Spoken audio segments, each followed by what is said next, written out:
Welcome back from PAC. We have up next the tech news. We have some Steam controller, which I told you this stuff was going to get announced. I told you guys last week, which is this week that's playing right now, I'm assuming. You did. Yeah. It looks weird. It looks weird, but it has a reason behind what it has. Explain to me. Enlighten me. Well, it has 16 buttons on there, so I'm not sure where those buttons are. Nowhere. Like, they're hard to... They're non-existent. Yeah, but I like the fact that there's no analog sticks on there. They said that it's supposed to be, because this could be played from your computer through the Steam box, that this is to help transfer over a computer mouse, like act like a computer mouse. So these are like clickers. These are like touch pads that you move around on there.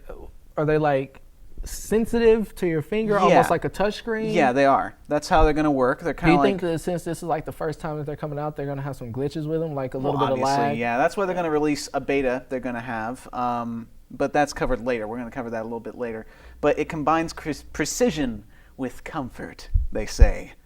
I don't know. There's not too many ways that you can go with a controller these days, man. That's why I like that they're taking it a new way. Because this is kind of like when I saw with the Wii, how they came out with the Wiimote. Everybody was like, this thing is a stick. But then I decided it works. I don't think and the same thing happens here, I think. I don't think they have that look, but this thing is a stick. It's working on a variety of machines that will run the Steam operating system, which is great. I love to see that Steam is actually taking it in their own direction. Can you stop looking at me like that? Let's throw the stick right through a TV. I like We're going to not wear the safety strap. Anyway. He's going on his rant. Here we go. Are you done? Towards the screen. Oh my gosh. So anyway, we have the Steam machines. Yeah, like you said, it's like a variety of machines. This is an interesting idea that they came up with. They're not releasing just a Steam box. They're giving the components to different companies. They're going to make their own prototype boxes that are Valve. That's the company that's making it, because they run Steam. Honestly, they have came a long way within the past 2 years. Yeah. And I have heard so much more about them, and especially being that people are into more of computer gaming these days.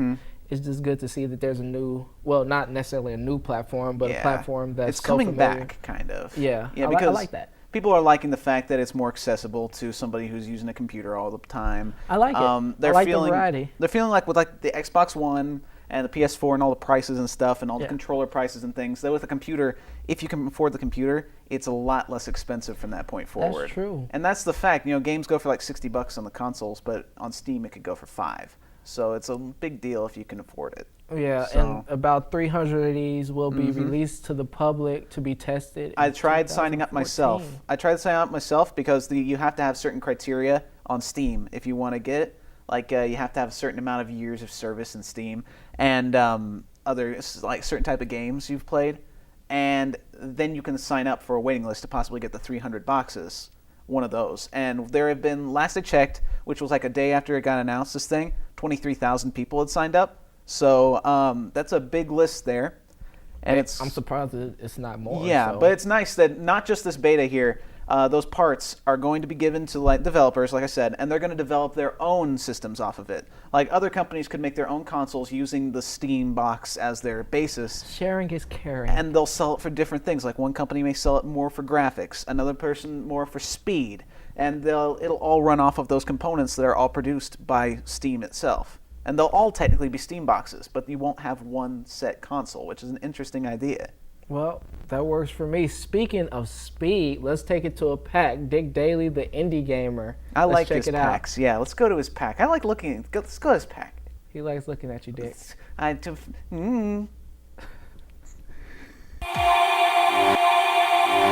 Hello everyone, welcome to another episode of Indie Gamer. I'm your host, Dick Daly, and tonight I'll be playing a very special game called Cave Story. The game's available on Steam and Nintendo 3DS. Let's get started.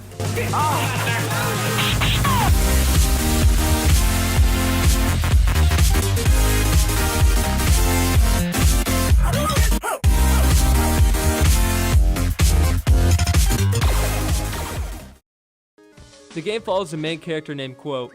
One day, Quote wakes up in a cave and has no idea how he got there. He finds his way to a village of Mimigas. Mimigas are bunny-looking people who are being persecuted by the Doctor. The Doctor and his servants Balrog and Misery are looking for a girl named Sue, a girl who was transformed into a Mimiga.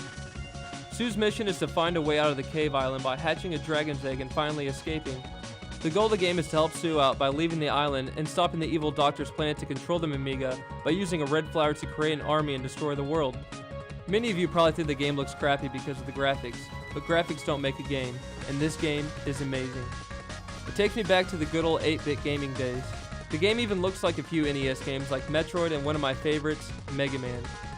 The player can find heart capsules that are in the open and sometimes hiding in the game that increases the player's health. Whenever the player kills an enemy, they drop these little triangles that levels quote's weapon up. Each level rewards the player with higher damage and longer range. Like Metroid and Mega Man, the player is rewarded with different weapons that can be useful for certain situations. That's all I have for the gameplay. Now it's review time. If you love old school 2D platformers, then drop whatever you're doing right now and get Cave Story. When it comes to games, I really don't care about the graphics, which is the only thing this game didn't have.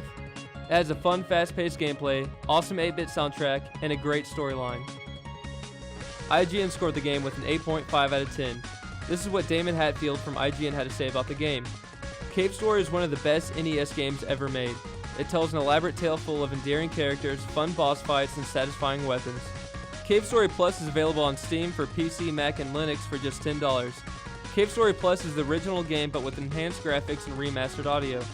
A 3D version of the game is available on Nintendo 3DS for just $40.